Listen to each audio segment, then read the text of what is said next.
It was Joe Biden, while walking through the train station he knows so well because he's such a real guy, that he made a comment that you can't go into a 7-Eleven without seeing some Indian guy behind the counter. They're all over the place. Now, let a conservative say something like that, and he's brought up before a John Conyers committee with Pat Leahy wanting at you next. Okay, many of you think I lose my places in these speeches when I interrupt. I'm not. By the way, what time is it? Okay, we have plenty of time. We have to be out of here by...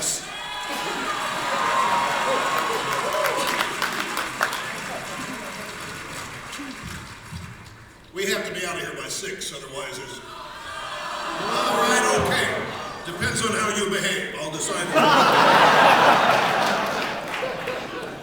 What liberalism, Democrat Party, for those of you in the country, I really want you to believe this because it's the truth. I'm not saying this because I believe it. This is a core. We want the best country we can have.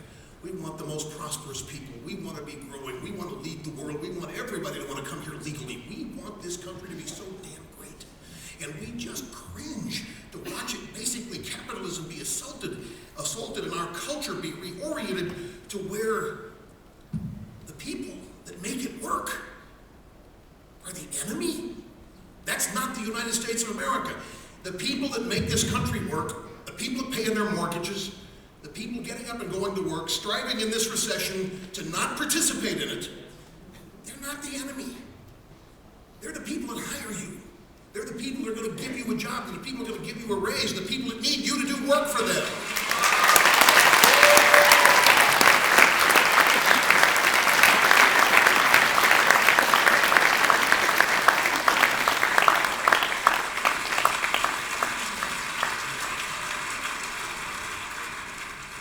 President Obama, and take your pick of any Democrat, love to say, we've tried it your way, meaning Reaganism.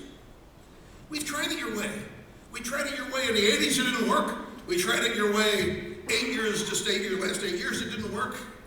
Excuse me. Have you ever noticed, those of you watching around the world in my first international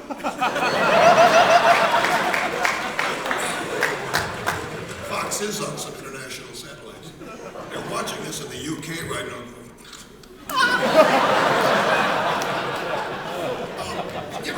When Obama talks about past economies, he somehow always leaves out the recession of the 80s was worse than this one. Why does he leave it out? Because, you know why he leaves it out? America leaves it out because we got out of that recession with tax cuts.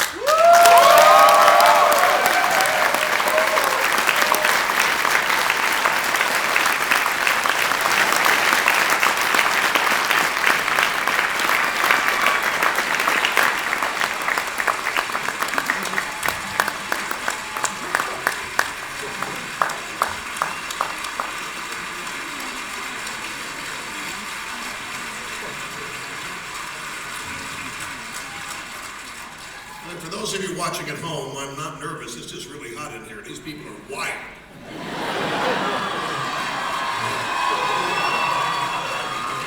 Now, we got out of the 1980s recession with tax cuts.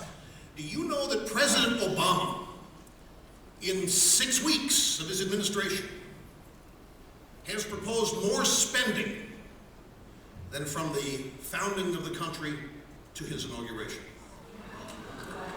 Now, this is not prosperity. It is not going to engender prosperity. It's not going to create prosperity, and it is also not going to advance or promote freedom. It's going to be just the opposite.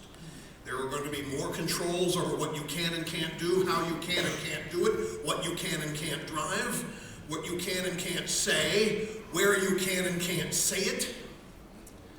All of these things are coming down the pike, because it's not about revenue generation to them, it's about control. They do believe that they have compassion. They do believe they care. But But see, we never are allowed to look at the results of their plans. We are told we must only look at their good intentions, their big hearts. The fact that they have destroyed poor families by breaking up those families, by offering welfare checks to women to keep having babies, no more father needed, he's out doing something, the government's the father, destroy the family. We're not supposed to analyze that. We're not supposed to talk about that. We're supposed to talk about their good intentions. They destroy.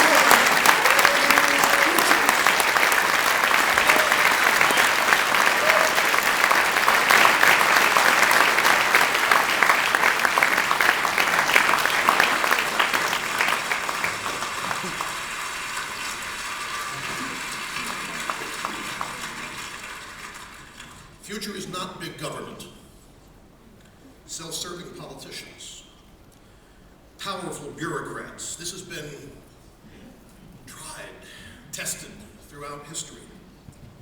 The result has always been disaster. President Obama, your agenda is not new, it's not change, and it's not hope. Spending